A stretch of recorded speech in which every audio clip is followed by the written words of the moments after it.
El Seminario de Migración, Desigualdad y Políticas Públicas presenta Destino México, Migraciones y Movilidades. Con Claudia Masferrer. Buenas tardes, bienvenidos, bienvenidas a Destino México, Migraciones y Movilidades, un podcast del Colegio de México donde vamos a hablar de México como país de destino, y me encanta tener hoy a Luisi Pedrosa, profesora investigadora del Centro de Estudios Internacionales del Colegio de México, para hablar de políticas migratorias en su complejidad. Y me encanta que tengamos este espacio, Luisi, porque pues tú y yo hemos hablado de México como destino, México como país de emigración, México en las políticas migratorias de retorno y la intersección de la política exterior con la política migratoria, pero me encanta empezar en este segundo episodio del podcast hablando de lo complejo que pueden ser las políticas migratorias, justo porque un país puede jugar distintos roles, porque México, pues digamos, ha sido siempre país de emigración, pero en realidad me encanta que nos hables también del proyecto de pensar que todo emigrante es un inmigrante y que en realidad es difícil separar estas categorías. Entonces empecemos por entender un poco el papel que puede jugar México y la política migratoria si México quiere ser un destino, pero un poco en esta complejidad o en esta discusión de cómo podemos ser destinos si somos también un país de emigración. Así que bienvenida, Luisi. Muchas gracias, Claudia. Es un gusto estar acá y conversar sobre este tema que me ha inspirado en mi investigación en los últimos años, el de la complejidad de las políticas migratorias. Y como bien lo acabas de relatar, la idea de la cual parto es una idea muy sencilla, que toda persona inmigrante en un país es al mismo tiempo una persona inmigrante de otro país, y que ambos países ven a la misma persona de maneras distintas, pero al mismo tiempo que todo país tiene políticas hacia las personas inmigrantes y hacia las personas inmigrantes. Hay políticas migratorias de entrada y de salida, y además políticas que más allá del puro movimiento de cruzar fronteras de la entrada y de la salida se refieren a el conjunto de derechos que tienen las personas una vez que ya entraron, que se encuentran en el territorio, o una vez que salieron, hacia las políticas hacia las diásporas, hacia las personas migrantes. Y aún más, el panorama se vuelve aún más complejo cuando pensamos en que las trayectorias migratorias no son necesariamente unidireccionales. Y además, la migración no solamente se da una vez en la vida de manera definitiva, sino que hay trayectorias recurrentes, temporales, circulares y sobre todo, como tú bien sabes, migración de retorno. Entonces, es esta idea de comprender la política migratoria en su complejidad, el quehacer estatal ante diferentes grupos de migrantes y ante diferentes direcciones de movimiento, la que me ha motivado mucho a cuestionar esta división un poco facilona que se ha hecho en la literatura y en el mundo de la política también, de pensar en que unos países son países de emigración y otros son países de inmigración, como si estas fueran identidades arraigadas y no fenómenos que están en constante dinamismo, como tú bien sabes. Pero me encanta que dices, es una idea muy sencilla, y lo es, pero en realidad no se había hecho antes. O sea, no se había pensado de esa manera compleja o conjunta, ¿no? Que una persona no deja de tener diferentes formas de analizarse, digamos, simplemente por el lugar donde vive, pero que en realidad las políticas, pues, han estado siempre disasociadas porque se han pensado en el origen, en el destino. Y a mí me encanta poder empezar a hablar de México como país de destino, cuando en realidad, pues quizás también podríamos decir, bueno, es una dicotomía falsa, porque en realidad también vamos a ser un país de emigración, un país de retorno, un país de tránsito, ¿no? Entonces, también, ¿cómo se pueden conciliar estos distintos sombreros del país, estas distintas formas de ver a la migración que en realidad confluyen en el mismo territorio? Creo que es súper interesante que nos ayudes a pensar en eso, ¿no? En los diferentes sombreros que pueden tener estas políticas migratorias y en realidad, digamos, si se pueden o no separar, ¿no? Y qué perdemos o qué ganamos de ver una sola dirección. Sí, mira, yo creo que han estado separadas tradicionalmente por muchas inercias que seguimos tanto en el plano académico como en el de las políticas públicas. Y el caso de México nos permite entenderlo o ilustrarlo muy bien. Nuestra situación por muchos años fue principalmente la de un país de gran emigración. No significa que nunca tuviéramos inmigración, siempre la hemos tenido en alguna medida, pero obviamente el fenómeno de la emigración era pues cuantitativamente mucho más importante, mucho más relevante. Entonces, había buenas razones para justificar un enfoque, digamos, sobre todo en México como país de origen o país de migración. Lamentablemente, este tipo de inercias tienden a congelarse en la investigación y nos impiden tener la presteza, la flexibilidad para atender cuando estos fenómenos están cambiando. Y en México la situación cambió dentro de un par de décadas, ¿no? Hoy estamos frente a un perfil migratorio muy, muy complejo.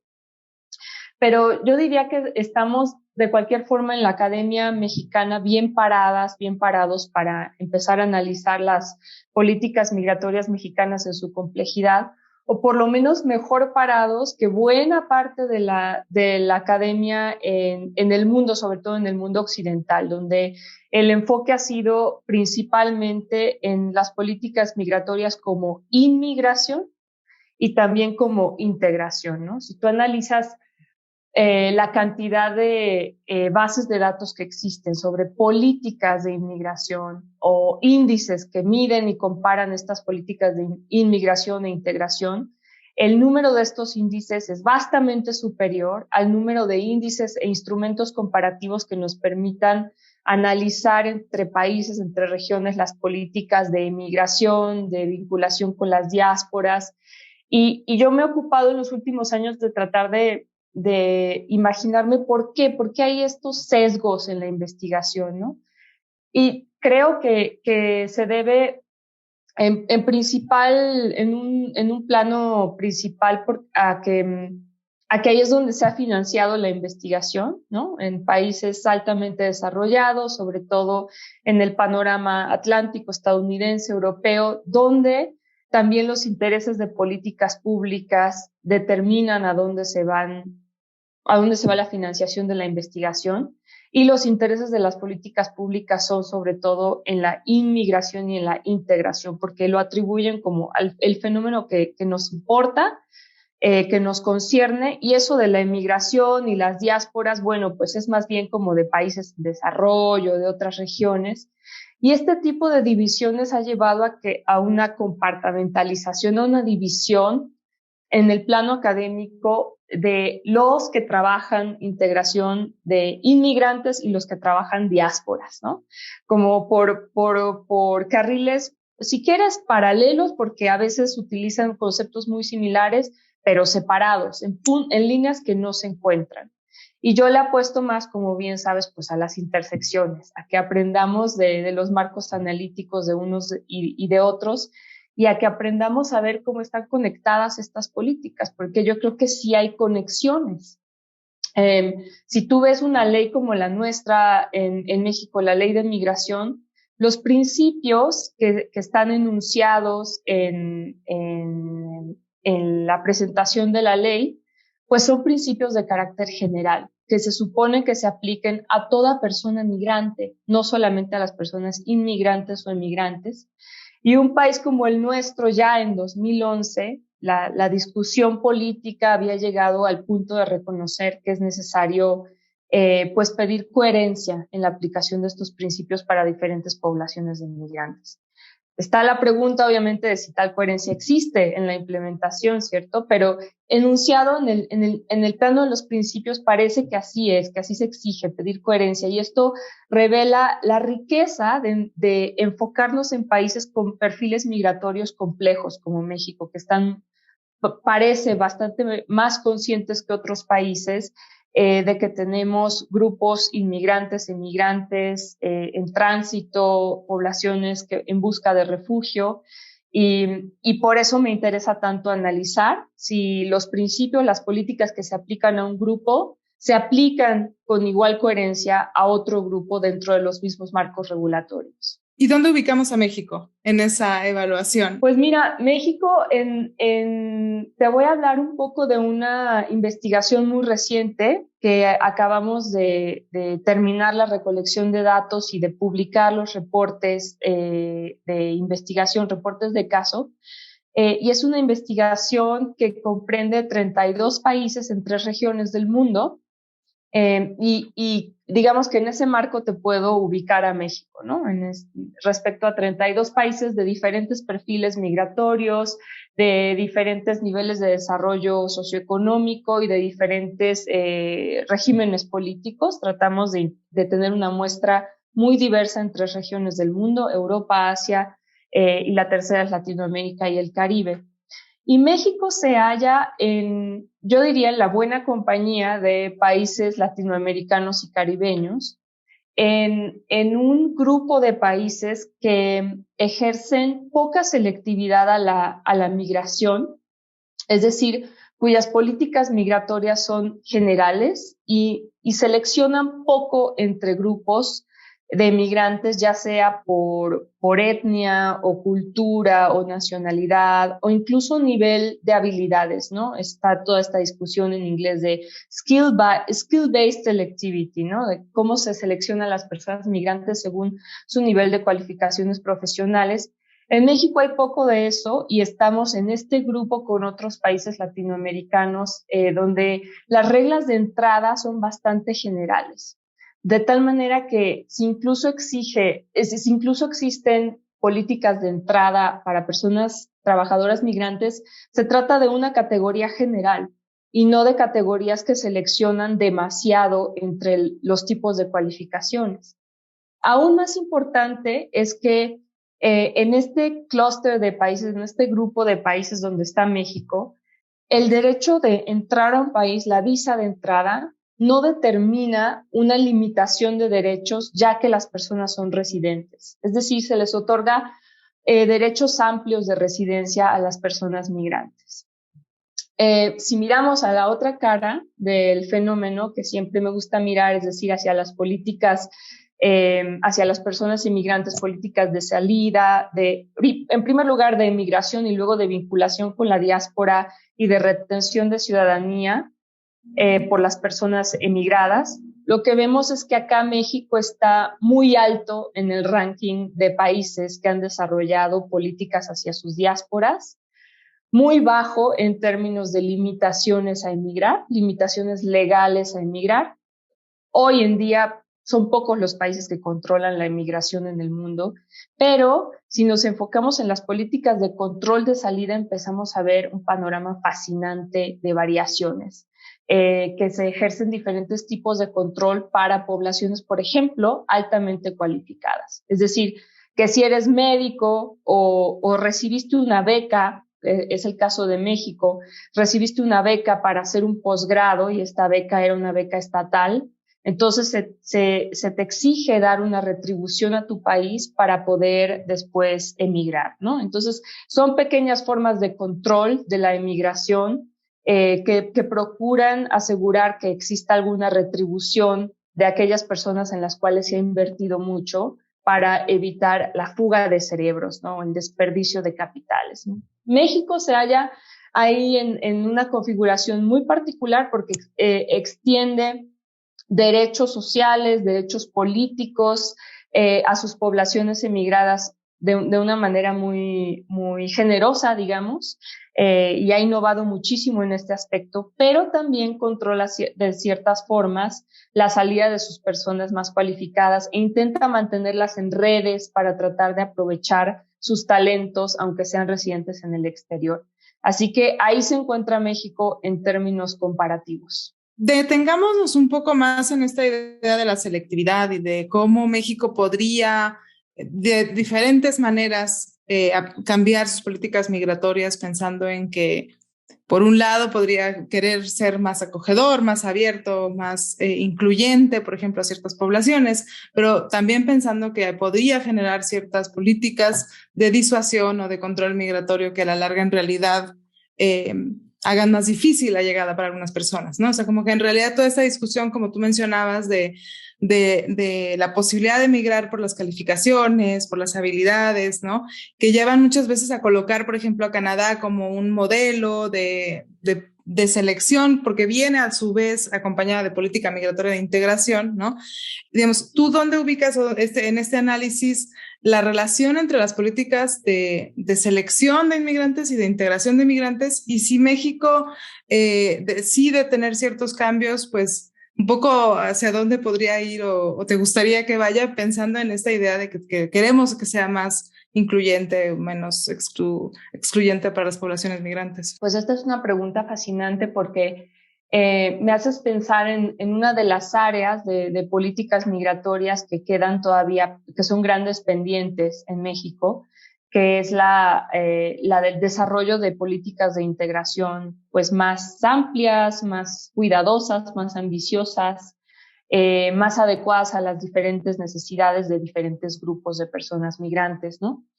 Pero si comparamos a México, que como te decía antes, es un país donde la selectividad no es muy alta, donde la entrada es más bien generalizada y el cúmulo de derechos es más bien también generalizado para toda persona admitida como trabajadora migrante.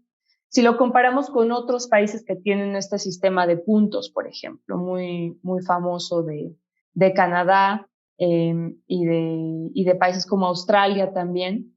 Bueno, lo que observamos en estos países es que dependiendo exactamente de las características del sistema de puntos, obtienen un aprovechamiento distinto de estas personas trabajadoras migrantes, obviamente, pero en general, y ahí si quieres lo discutimos más a fondo, pero según sé, hay procesos de descualificación de las personas migrantes al entrar y al tratar de integrarse a los mercados laborales. Y es difícil que aún en estos sistemas de puntos que están supuestamente orientados a garantizar mayor eficiencia y un emparejamiento mejor entre oferta y demanda, incluso en estos sistemas de punto es difícil evitar esos procesos de de-skilling, de descualificación, de desaprovechamiento de talentos y de habilidades de las personas migrantes.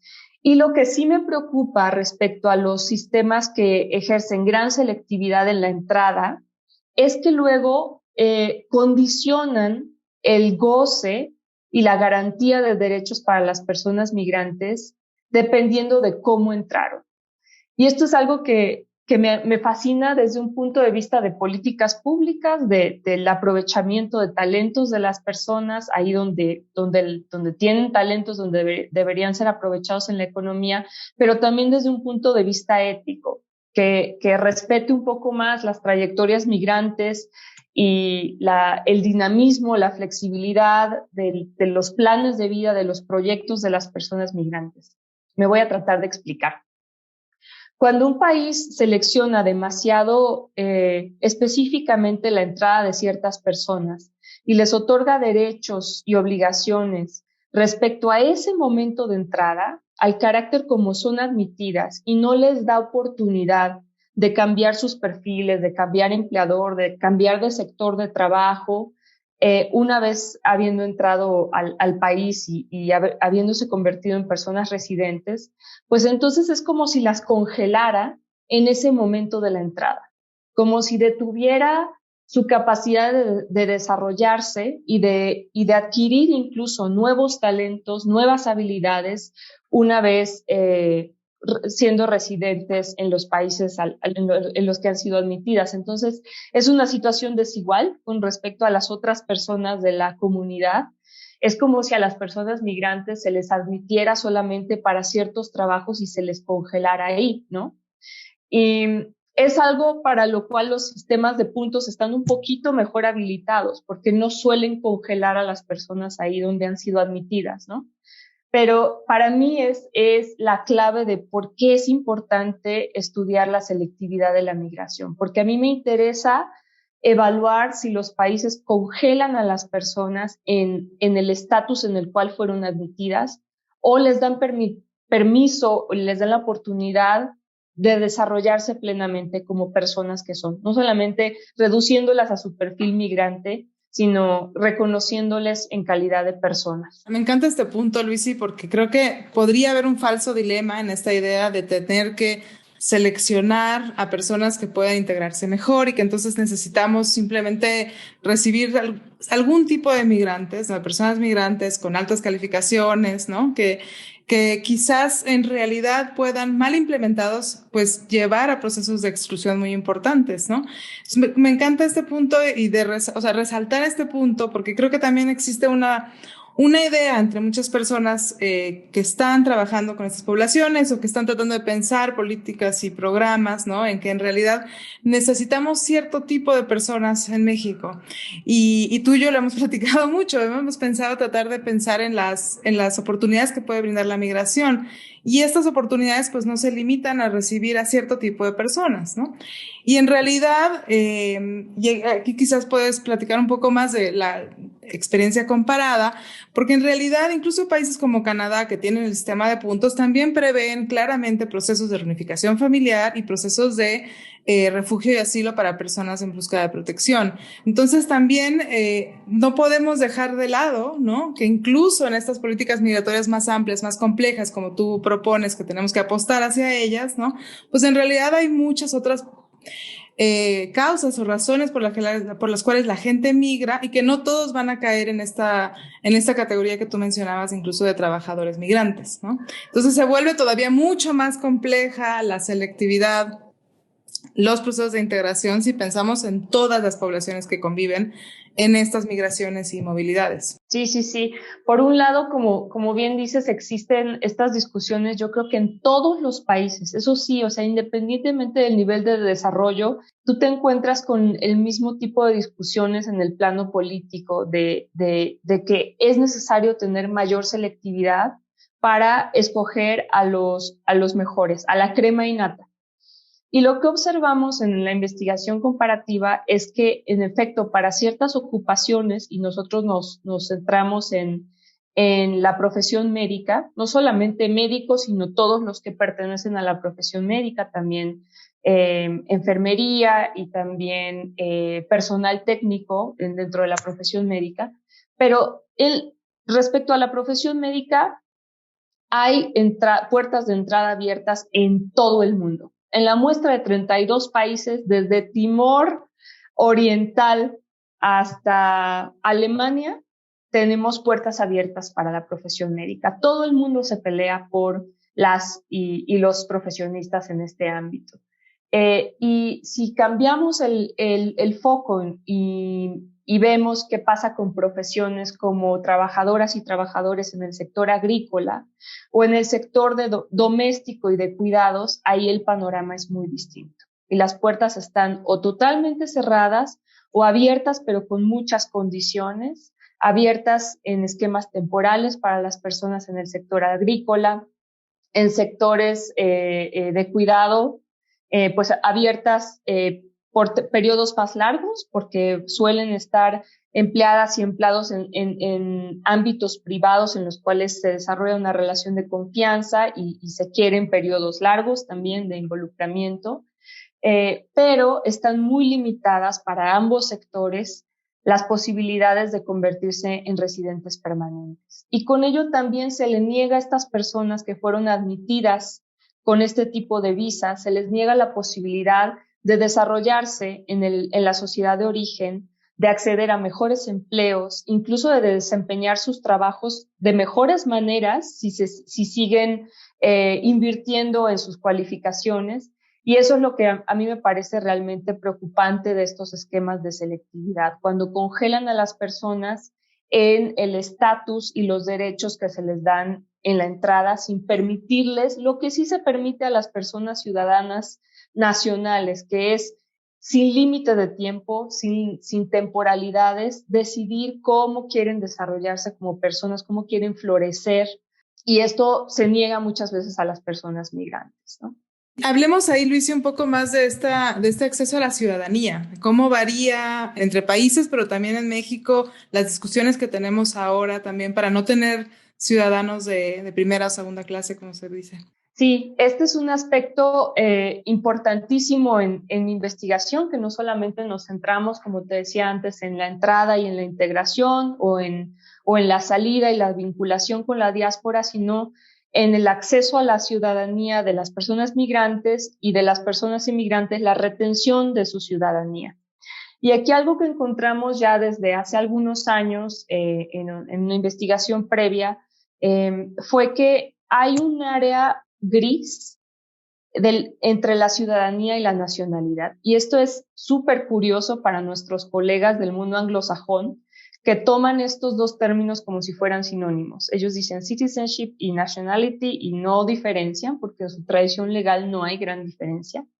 Pero en el mundo, si uno se sale de los confines de la investigación solamente en el mundo desarrollado y observas otras regiones, te das cuenta que sí que hay diferencias entre ciudadanía y nacionalidad. Y en Latinoamérica y el Caribe, de manera muy preocupante, de hecho en México, encontramos que los estados-nación emplean la ciudadanía y la nacionalidad de formas muy distintas.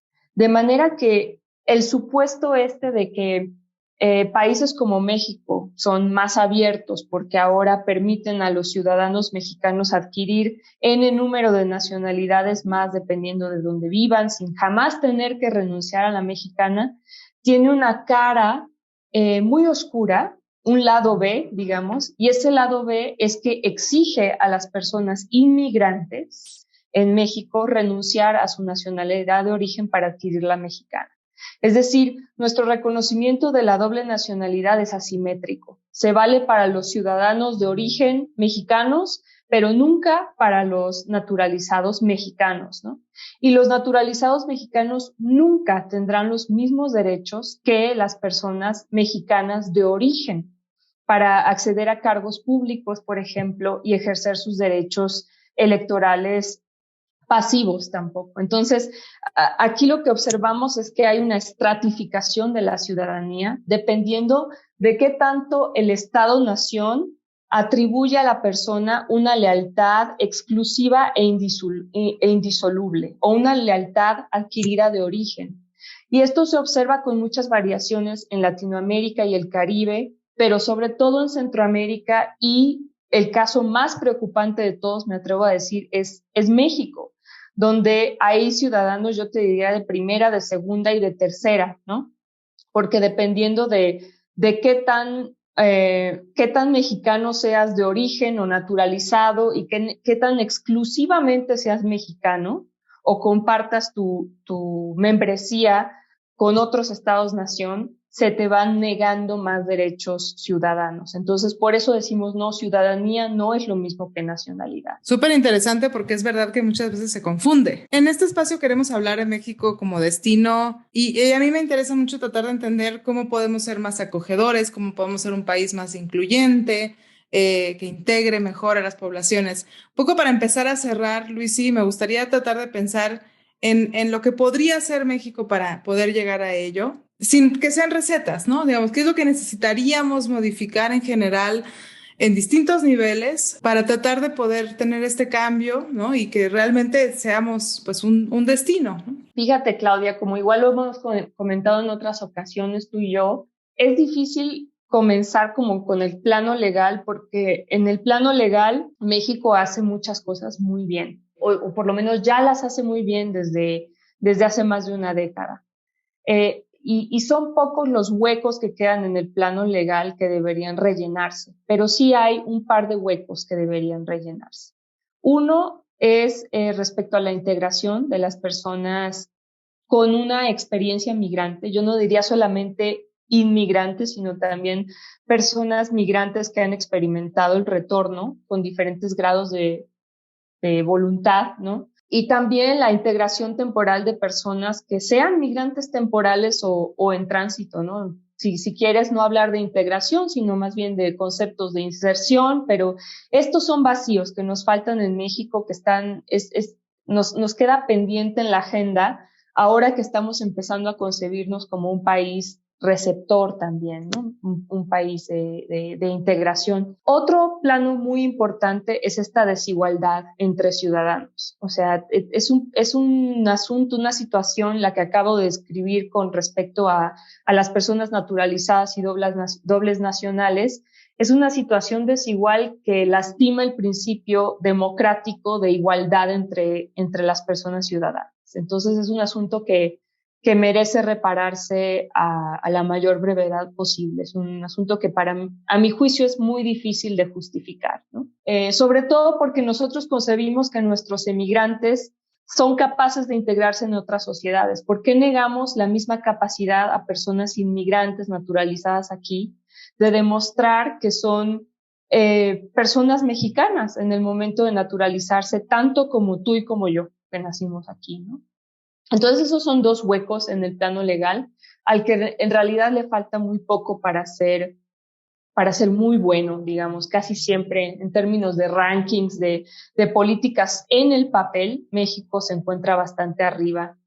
Y el segundo plano, que es mucho más difícil de cambiar, como bien sabemos, es el plano de las prácticas, de la implementación de las políticas que tenemos en papel, pero la implementación de las políticas en papel es algo que tenemos que empezar a estudiar más con diferentes métodos, con más etnografías, tratando de entender qué pasa con las burocracias encargadas de implementar, dónde están sus conflictos, por qué hay una confusión en mandatos y en intereses que molesta, obstaculiza la implementación clara. Pero el plano de las prácticas, ese sí que es un reto mayor. Y ese es un reto que requiere un enfoque y un abordaje multisectorial y además multinivel, porque ahí los obstáculos no van de arriba hacia abajo. No basta con que cambiemos las leyes y luego nos dediquemos a revisar leyes secundarias y reglamentos y protocolos. Es un asunto que tiene que ver con cómo las personas mexicanas nos percibimos como sociedad, qué tan abiertos nos permitimos ser. Y esto requiere de un trabajo mucho más profundo, de resocialización. Y aquí, apoyándome en estos conceptos de integración, pues digamos, más recientes, lo que tendríamos que exigir no es que las personas migrantes se adapten a lo que la sociedad mayoritaria y no migrante les exige, sino que exista un proceso de adaptación que es doble, en el cual también los que no migramos, los que nos quedamos aquí, nos dejamos irritar y aceptamos no solamente con tolerancia, sino con apertura las irritaciones, los impulsos nuevos que traen las personas migrantes con su experiencia migrante, sea cual sea. O sea, un proceso de doble acoplamiento. Luis, y regresemos a esta idea, a esta imagen de los cambios de doble vía, en doble sentido, en donde la sociedad receptora, en este caso México, tiene que tratar de reconocer ciertos cambios para poder ser más acogedora,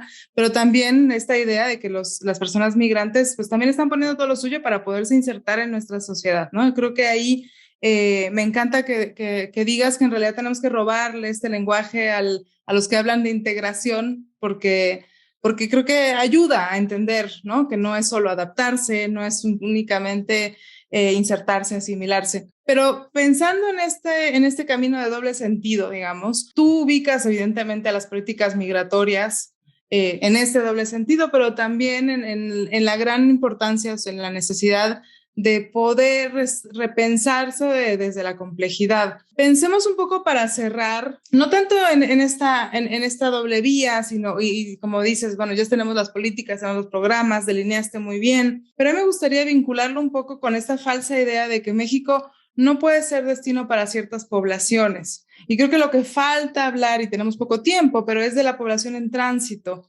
porque parecería que entonces pues México no necesita, no tiene por qué ser acogedor para estas poblaciones que no se van a quedar siendo un poco extremos, ¿no? Si podemos tratar de acabar ahí, pensando también en la experiencia internacional, porque México también es país de tránsito, ¿qué reflexión tienes? Pues mira, ahí lo primero que se me ocurre es que este es uno de los ámbitos que han quedado pendientes en la legislación mexicana, a pesar de que fueron demandados por diferentes actores en la última década o más de una década, porque esta situación del tránsito por nuestro territorio pues no es nueva para nada, ¿no? Ha ido en aumento en los últimos años, se ha vuelto un asunto cada vez más politizado dentro de México y sobre todo a raíz de grandes discusiones originadas en Estados Unidos.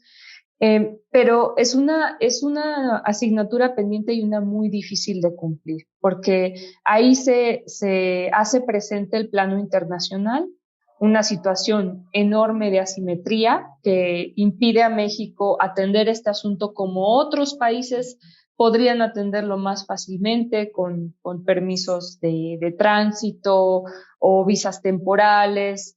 Y las pocas veces que México ha dado pasos para tratar de atender este asunto del tránsito con ciertos derechos, con regularidad, con permisos temporales para el trabajo, con inserción en el sistema de salud, pues han sido muy mal vistos por terceros países.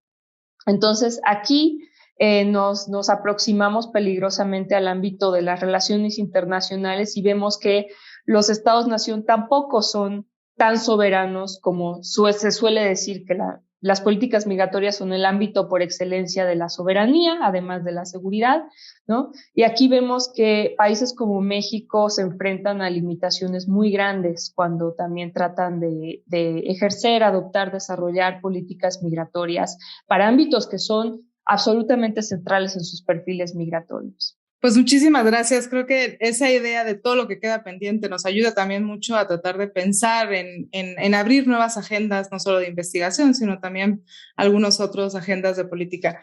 Muchísimas gracias, Luisi. Me encanta que podamos platicar el día de hoy en Destino México, pensando en que México, pues sí, va a ser un destino, un país receptor, pero tiene muchos otros papeles también que cumplir.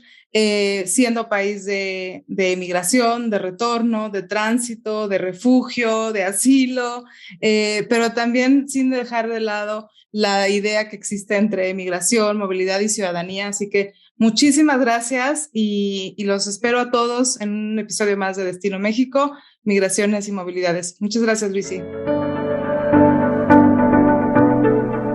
Esto fue una producción de la Coordinación de Educación Digital del Colegio de México.